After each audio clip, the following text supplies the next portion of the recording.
Hey, my name is Ryan Floyd. Welcome to my YouTube channel, AskAVC.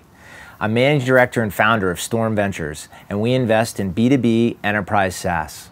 The whole purpose of this channel is to be able to give you, the entrepreneur, some advice as if I was on your board or an investor in your company. I've had the fortune of being able to work with hundreds of companies over the last 20 years, and I'm here to basically try and share some of that learning back with you. Look, building a business is really tough, so I hope this series of videos can just help you just a little bit on your own journey. Okay, so today we're going to talk about what is SaaS and what are subscriptions. I've gotten a few comments about the jargon and some of the things that I talk about in the videos. And so I want to take this opportunity maybe to just take it up a level and talk about really the basics of what is SaaS and subscriptions. Because I think it's important for anyone that's in technology, whether you're investing in private companies, you're building a private company, or looking at public companies, to really understand what is SaaS, because a lot of people throw that jargon around. So here I am, I'm going to try and break it down for you and make it very simple. So why should you care about the software as a service? Well, here's why. Software as a service, now that it's delivered via your browser, makes it so much easier to develop great code. The reason is the world we lived in before these awesome fiber optic connections and mobile phones that were the equivalent of computers in your pocket, people actually had to install software locally. It was what was called the client-server age and time. And actually before that, we were dealing with mainframes. And maybe in another video, I'll go back in the history of how computers and software has evolved. But from that client-server period, people actually had to go and install software on a local area network and make things work, and they were tightly coupled, which meant if you were a software developer and you had a new feature that you wanted to introduce, you couldn't just simply release it into production and have everyone consume it. You actually had to convince the customer to upgrade the software on-premise, and you had no control over that because the customer actually controlled when they were going to upgrade their servers. As a result, it made it much more difficult to get upgrades. And what added more complexity to this is often there were other dependencies in that network too. Maybe there was a database dependency. So your code ran on a server, but it had a dependency on a database that had its own upgrade cycle that you couldn't control for when Oracle or someone else was going to make releases. And maybe the network had a dependency when they were going to upgrade routers or they were going to change out storage. All these things were often outside of your control, which just dramatically constrained the ability of software developers to build great code. And so for me, one of the amazing things about SaaS and why it has pushed us so fast, so far in terms of software, is that it's really enabled developers to get great code in the hands of their customers. Okay, so there's a second thing. Outside of agile development, there's another very important thing about SaaS that makes it so exciting for us as investors, and it should make you excited as an entrepreneur and an investor in tech. And that is that SaaS dramatically increases the market size. Why do I say that? Well, if you think about it, just basically, if you have to install software locally, you have to go through all this hassle of doing that, there's a limited number of customers that are going to be able to go through that process to make that work, to expend the energy, the cost, the technical chops to do it. Now with SaaS, you can deliver it to anyone. And what's more is you can charge them over the web. You don't have to visit a single customer anymore. You don't have to mail them a CD-ROM. You don't have to go out and visit them. You can make it so easy to consume that all of a sudden now, so many more organizations can get value out of your product. And because it's cheaper to get your product, your software to your customer base, you don't need to charge as much in order for those customers to use it. So as a result, the market is just massive for these software companies that it just wasn't simply the case before. My favorite example is CRM. It used to be that CRM was really only a product, which stands for Customer Relationship Management. It's the product that Salesforce is well known for. It used to be that only really large companies took advantage of CRM. But today, virtually every single business of virtually any single size uses CRM because you can buy it at any price point that's right for your business. So I would be remiss if I didn't mention some of the costs associated with SaaS. There's no free lunch. It's sometimes hard for you to remember because the pros just so dramatically outweigh the cons with SaaS. But let me just mention a few.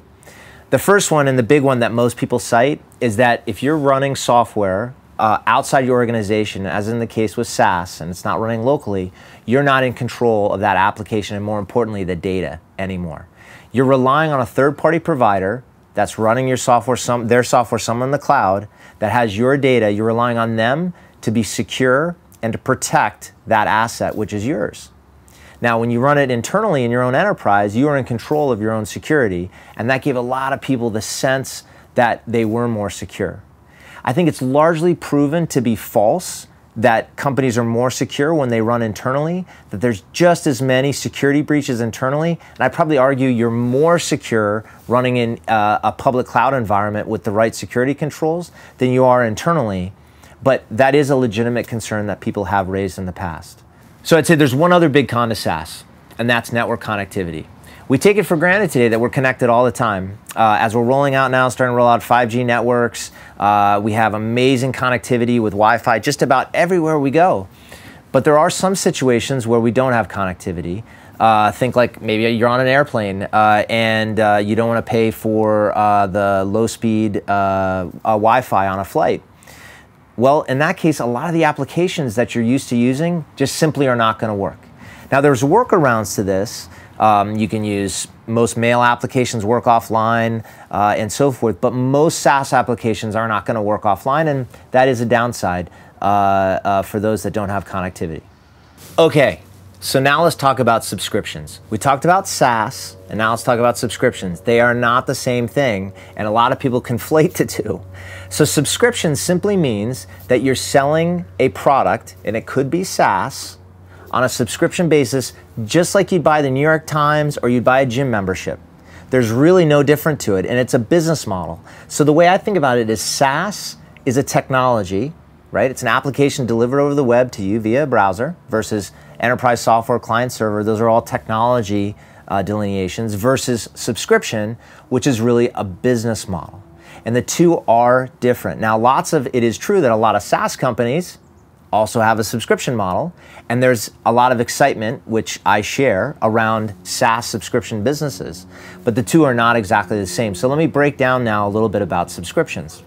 So most companies that are in SaaS will charge either on a monthly or an annual, or sometimes they'll sign a multi-year deal for a subscription to their SaaS product. Because remember, if you're not installing it on-prem, as you did in the old days, you basically can consume it on an annual basis or even on a monthly basis. And if you decide you don't want it anymore, you can terminate your subscription.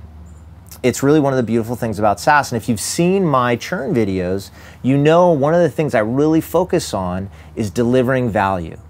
So one of the things with the subscription value, business model is now that you're really focused on delivering value to the customer instead of selling them a bill of goods. You're not selling them a used car now and now walking away. You're actually having to continue to deliver value day in, day out, month after month, year after year in order to get your customers to continue to pay. This is why it's called as a service, and it's a subscription. And it's very important when you get back to the thinking about how do you really build value over time. Because it's that subscription model, it forces the whole organization to really think about building value. And as I've said before, like in the churn video, the important part of that is that now if you're focused around that, you're going to continue to build value with that customer over time. Okay, now there's a lot, I'll make one last point. There's a lot of different subscription models. Even within SaaS, you have kind of the iconic software companies like Salesforce that in a lot of ways really pioneered the whole concept of SaaS, to companies today like Twilio that really pay per use, that you could argue are absolutely SaaS companies, but maybe not really a subscription model because it's pay per use, but nevertheless a fantastic business. You could also take a look at other companies like, let's say, Peloton, which is in the process right now of going public, that calls himself a subscription business. And true, it is a subscription business, much like just your gym is a subscription. But in a case like Peloton, 20% or so of their revenues is actually tied to subscription versus the hardware, at margins that are 40+%. And so it's a very different business than if you looked at Salesforce. That's not to say Peloton doesn't have a great business. I'm not here to judge that. My point is that it's different than Salesforce or Twilio.